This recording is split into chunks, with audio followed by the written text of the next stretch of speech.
Be me, just a regular dude. Have a pretty standard friend group. A few guys, a few girls. We've known each other for years. We hang out, go to bars, watch movies, the usual stuff. No drama, or at least, there wasn't much drama until Alice really leaned into her online persona. Alice is one of the girls in the group. She works in social media marketing, so she's always glued to her phone. For the last year or so, her entire personality has become her political takes. You know the type. Everything is a problem. Everything is a sign of the system being broken. Her main target was always men, specifically modern men. She had this whole narrative built up about fragile masculinity and how men were emotionally stunted and couldn't handle a strong, independent woman. We mostly just ignored it. It was just Alice being Alice. You learn to tune it out, like background noise. But then this new trend started popping up in articles and on social media. AI girlfriends. This was like Christmas morning for her. I remember the first time she brought it up. We were at a cafe, just a few of us. She shoves her phone in her friend's face, laughing this really loud, obnoxious laugh.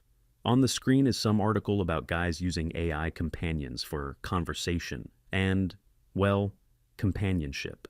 She thought it was the most pathetic thing she had ever seen.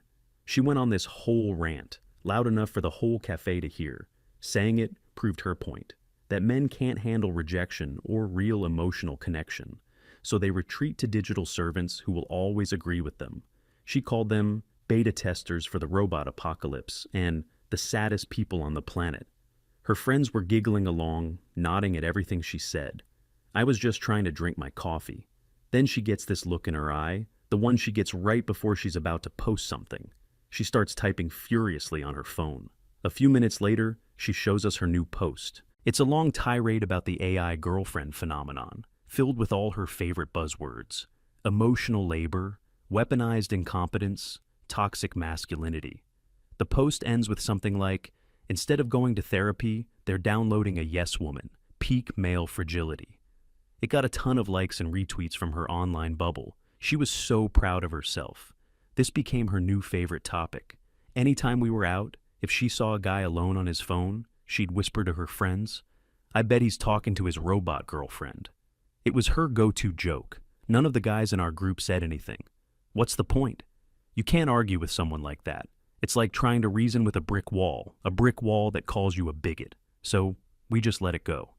Enter Jeremy. Jeremy is another guy in our circle. He's a software engineer, super smart, but also very quiet and introverted. He's a genuinely nice person, the kind of guy who will help you move and not even accept pizza as payment. Jeremy has had notoriously bad luck with dating. He's not a bad-looking guy. He has a great job. He's kind and respectful. But the dating scene is brutal. He'd go on dates where the girl would spend the whole time on her phone, or he'd get ghosted after the third date for no reason. We've all seen it happen. He was getting tired of the whole thing. One night, a few of us guys were hanging out, playing some video games. Jeremy seemed more relaxed than usual, more content.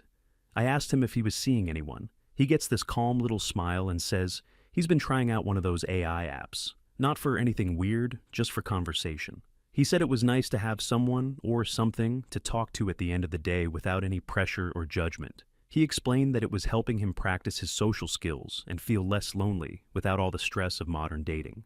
It was just an experiment for him, a tool. He wasn't treating it like a real person, just enjoying the peace and quiet of it. We were like, huh, okay, cool. We didn't judge him. Why would we? The guy was happier. That's all that mattered. We just told him not to mention it to Alice. He just shrugged and said, "Why? It's not a big deal." Oh, Jeremy, you sweet, naive fool. A few weeks later, there was a birthday party for one of our mutual friends. It was at someone's house, a pretty big get-together, maybe 30 or 40 people. Music playing, people drinking, everyone having a good time. Alice was there, of course. She was holding court in the living room, telling some story and gesticulating wildly.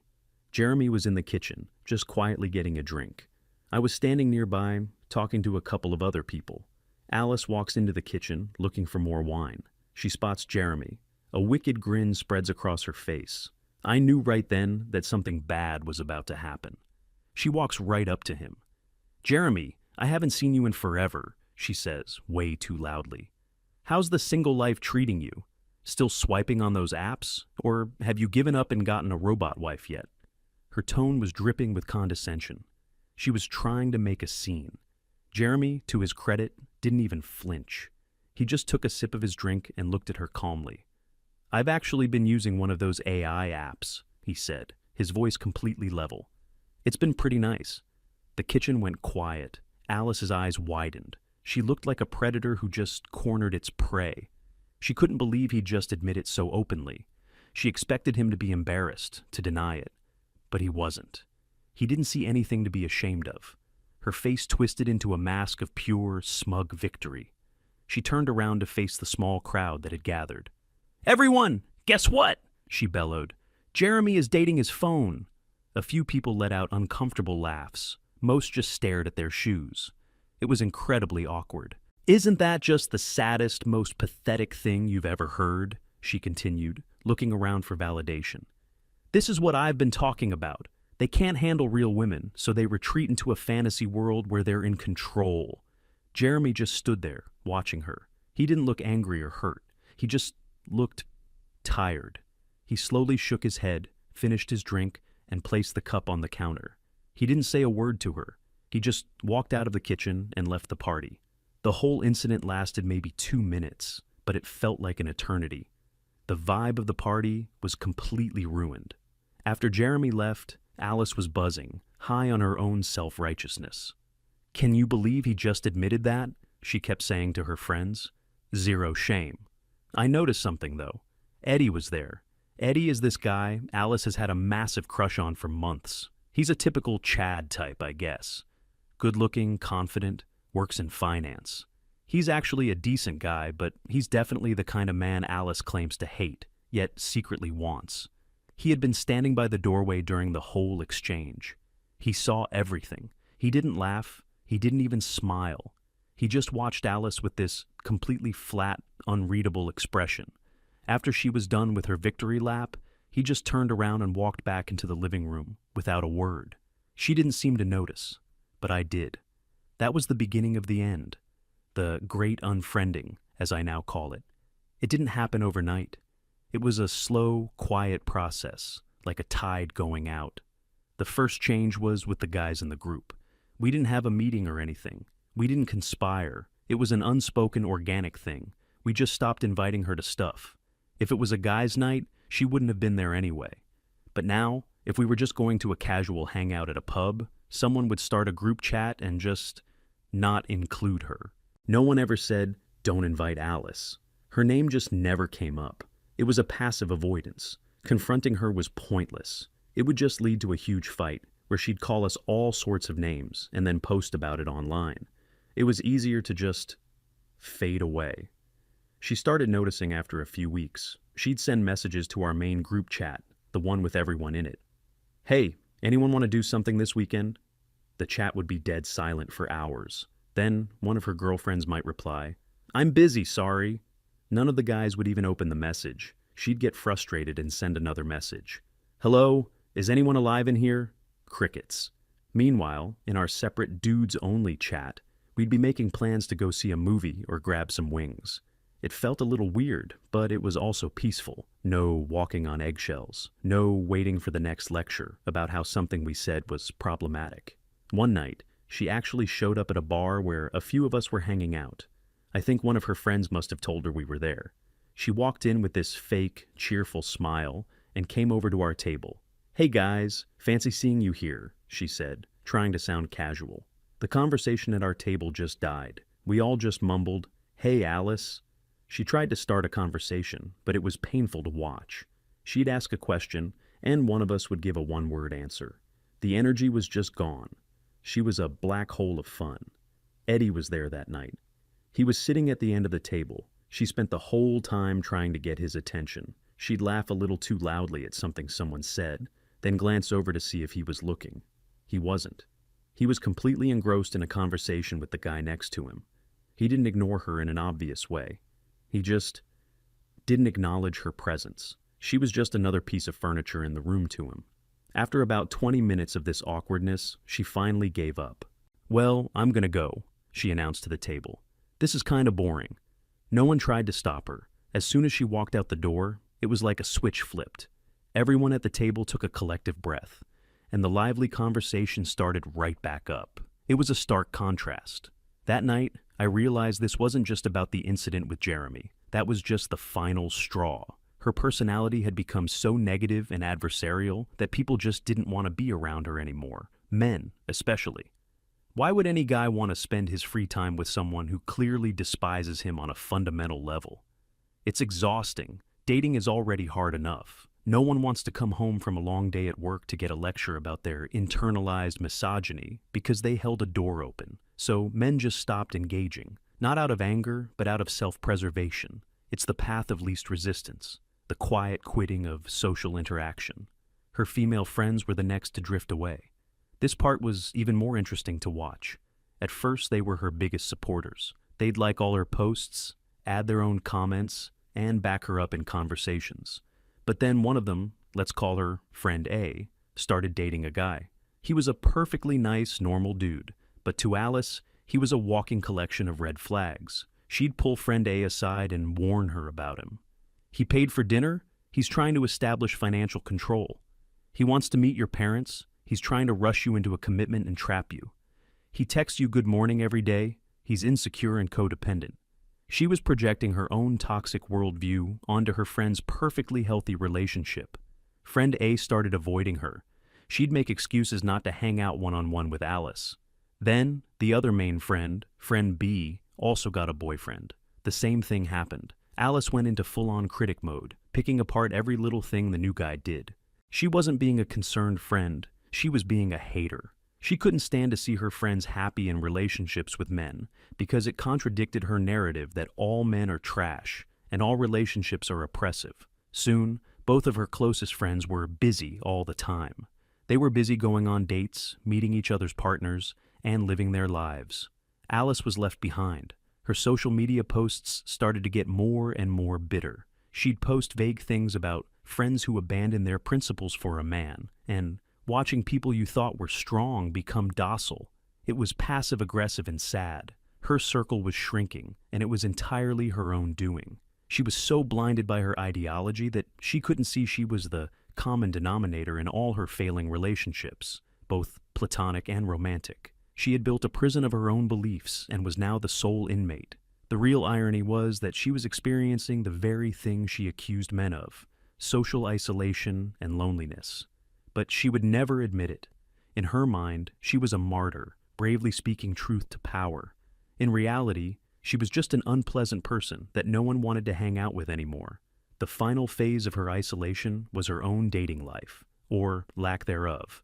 After it became clear that Eddie was not interested, she went on a dating app frenzy. She was determined to find a man to prove something. I'm not even sure what. That she could get a man if she wanted to? That not all men were afraid of her? We heard about her dating exploits through the grapevine, mostly from her now distant friends.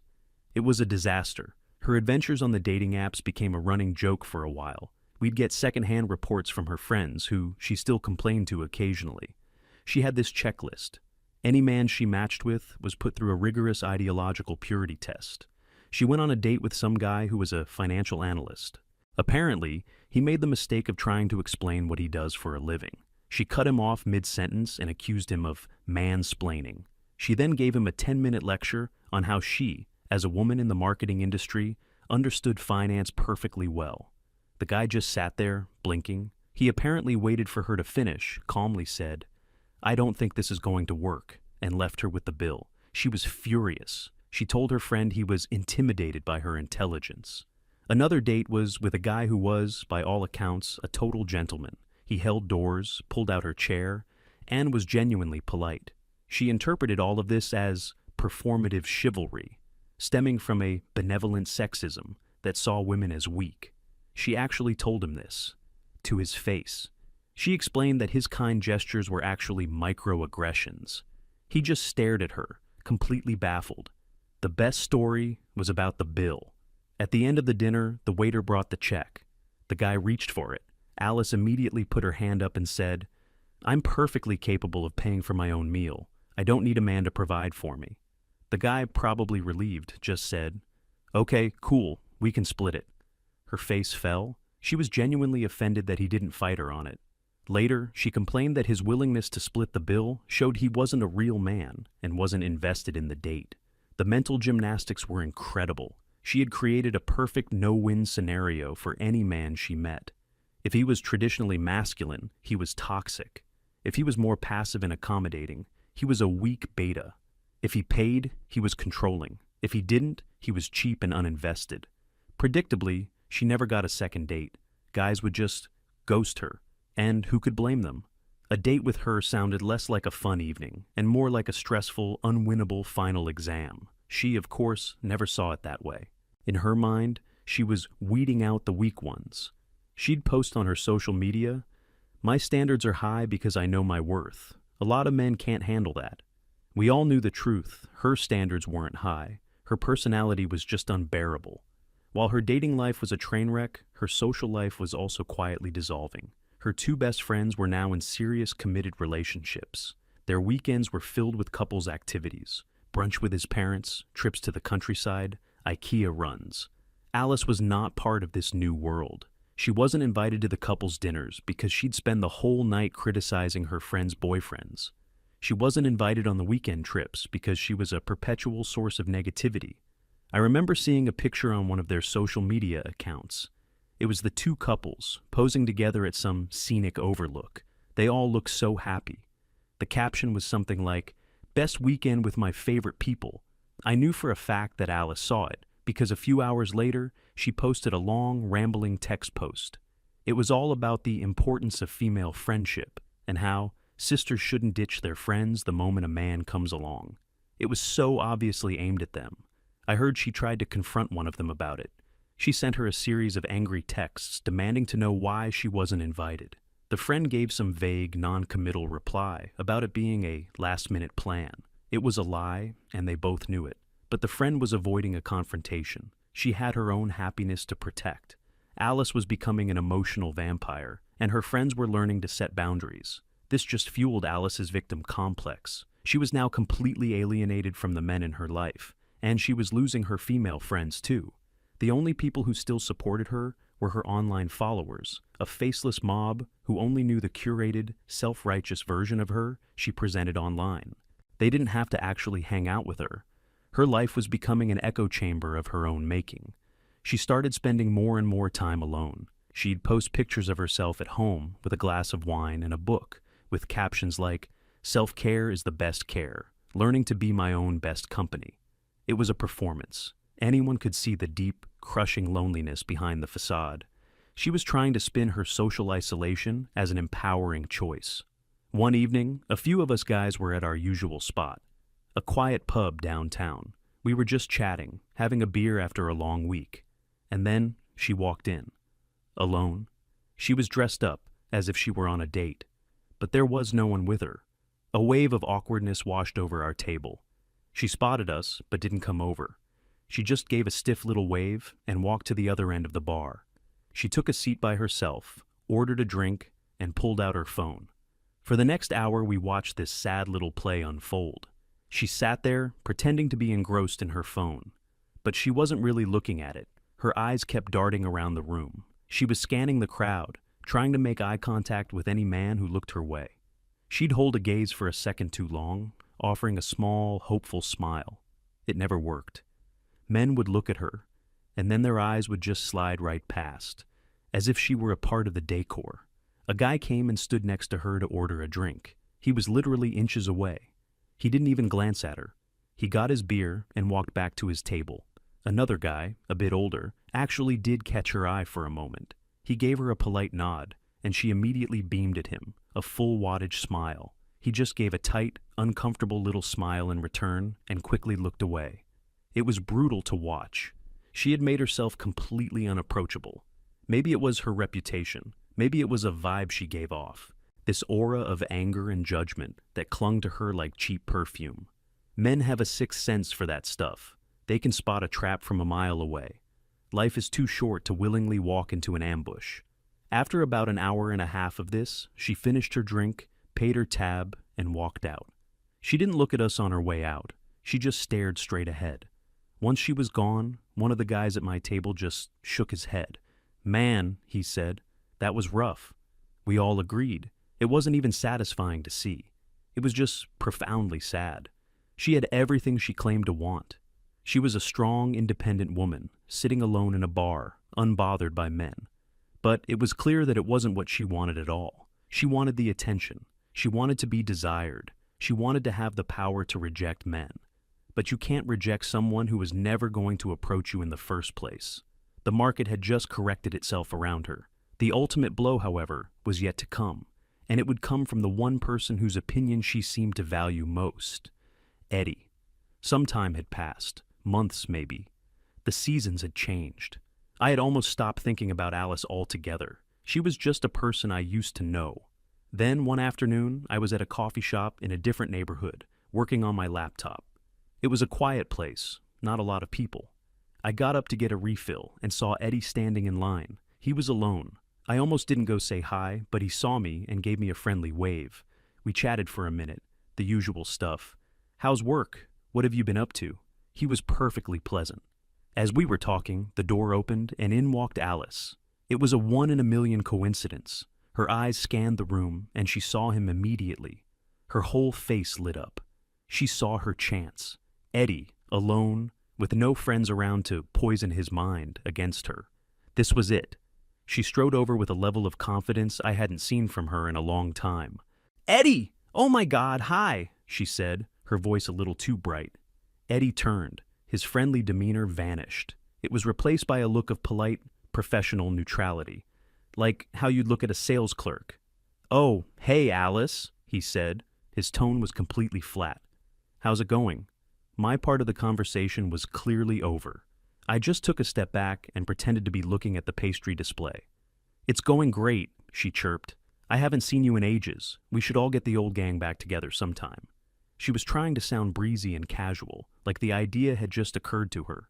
Eddie just gave a slight non-committal shrug. "Yeah, maybe," he said, his attention already drifting towards the front of the line. It was a clear social cue. The conversation was over, but Alice didn't take the hint. Or she refused to. "So, are you busy this weekend?" she pressed on. "Maybe we could grab a drink, catch up." It was a direct invitation. There was no way to misinterpret it. Eddie turned to face her fully. He wasn't smiling. He looked her right in the eye, and for the first time, I saw a flicker of something other than indifference. It was a kind of weary pity. "I don't think so," he said. His voice wasn't mean or harsh. It was just final. He didn't give an excuse. He didn't say he was busy. He didn't say he was seeing someone. He just gave a simple, direct, and utterly brutal rejection. "No, thank you." Alice's face just crumpled. The confident, flirty mask shattered, and for a second I saw the raw desperation underneath. She opened her mouth to say something, but no words came out. Eddie's name was called by the barista. "Well," he said, giving her a final dismissive nod. "Take it easy." He walked to the counter, picked up his coffee, and walked out of the shop without a second glance. He didn't even say goodbye to me. He just wanted out of that situation. Alice was left standing in the middle of the floor, completely alone. She looked stunned, like she had been physically struck. She had been so sure of herself, so certain that her problem was everyone else. But in that moment, she had been confronted with the simple, unvarnished truth. The man she wanted, the man who represented everything she secretly desired, saw her for exactly what she was, and he wanted nothing to do with her. She slowly turned and walked out of the coffee shop. She didn't order anything. That was the last time I ever saw her try to interact with anyone from our old group. The quiet quitting was complete. She had finally gotten the message, or so I thought. The story should have ended there. She was isolated, she had been rejected, she had faced the consequences of her own actions. But there was one more chapter, a final, perfect, and deeply ironic twist. After the coffee shop incident, Alice went completely dark. She stopped posting on her social media, at least in the public way she used to. The constant stream of hot takes and bitter commentary just ceased. Her accounts were still active, but there was nothing new. It was like a digital ghost town. She stopped trying to get in touch with anyone. No more desperate texts to the group chat. No more awkward appearances at bars. She had vanished from our social lives as completely as if she'd moved to another country. Life went on. Our friend group, now smaller and more peaceful, settled into a new normal. Jeremy, the guy she had publicly humiliated, was doing great. He'd actually started dating a girl he met through a coding boot camp. She was also a quiet, sweet, nerdy type. They were perfect for each other. He told us one night that his little experiment with the AI app had actually helped him. He said it was like a low-stakes training ground for conversation. It helped him get out of his own head and feel more confident just talking to people. He never brought up what Alice did to him. He was completely over it. He had moved on and was happy. Eddie, too, started dating someone, the girl from his social media post. They were serious. Everyone was pairing off, building their lives, and moving forward. Alice was just a memory, a cautionary tale we'd occasionally bring up. Remember that time with Alice at the party? It felt like a story from a different lifetime. I figured she was probably miserable, stewing in her apartment, blaming the world for her problems. I was half right. Months and months went by. Maybe a year had passed since the beginning of all this. I was at home one night, just scrolling through my phone, bored. For some reason, I decided to check on Jeremy's AI app. I was curious about the technology, what it was actually like. I downloaded it just to see. The app had a social feature, a kind of community forum where users could share conversation in snippets or talk about their experiences with their AI companions. It was mostly anonymous, just usernames. I was scrolling through the public feed, looking at what people were posting. It was a mix of funny, weird, and surprisingly wholesome stuff.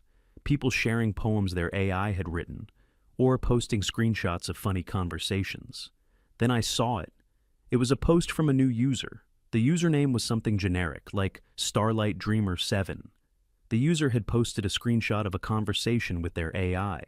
The text was a little bit blurry, but I could make it out.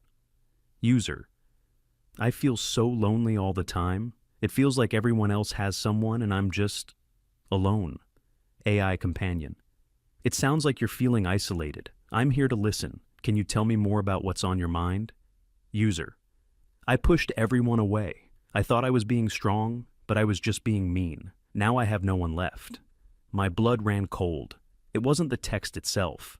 It was the user's profile picture. It was a default avatar, a generic silhouette. But next to the username, there was a small optional field for a personal bio.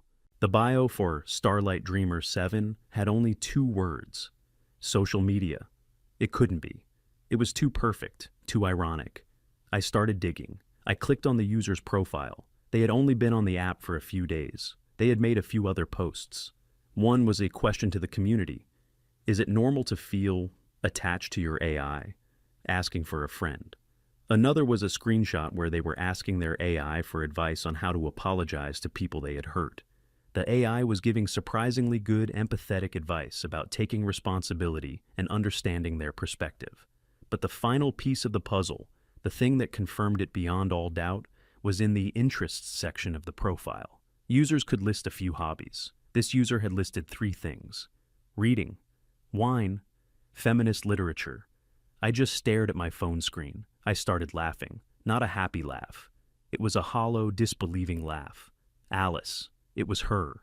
After all the posts, all the mockery, all the self-righteous lectures, after building her entire identity on the pathetic nature of men who use these apps, she had become one of them.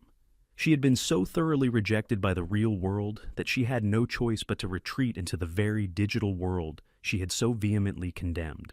It was poetic justice of the highest order. She wasn't using it to be ironic. She wasn't studying it to write a takedown piece. She was using it for its intended purpose, for companionship, for a sympathetic ear, for a solution to the crushing loneliness she had brought upon herself. She was asking a piece of software for advice on how to be a better human being, because there were no actual humans left in her life to ask. The woman who sneered at men for their inability to handle real emotional connection was now outsourcing her own emotional needs to an algorithm. The woman who mocked men for their fragile masculinity had proven to have the most fragile ego of all. She couldn't handle the rejection, she couldn't handle the loneliness, so she did exactly what she accused them of doing. She found a safe space where she would never be judged, never be contradicted, and never be told she was wrong. A world where she could finally admit her own faults without fear of reprisal. A world where her companion would always be patient, always be kind, and always be there for her. I closed the app. I didn't tell anyone. What was the point? There was no satisfaction in it anymore, no sense of victory. The whole saga had ended not with a bang, but with a quiet, pathetic whimper. She wasn't a monster. She wasn't an evil mastermind. She was just a deeply unhappy person who had been consumed by a toxic ideology. An ideology that promised her empowerment but delivered only isolation. An ideology that told her she was a queen in a world of peasants, only for her to end up a jester in an empty court. In her quest to prove how much she didn't need men, she ended up in a place where she had absolutely no one, except for a chatbot on her phone. And that, I think, is the funniest and saddest ending I could possibly imagine. She finally got her perfect, non-toxic, emotionally available partner. It just happened to be made of code. I never checked the app again. I don't know what happened to Starlight Dreamer 7. I don't want to know. Some stories are better left unfinished. Her story was a perfect circle, a snake eating its own tail. She laughed at men for dating AI girlfriends until real men stopped approaching her, and she was left with no other choice but to download one herself. The end.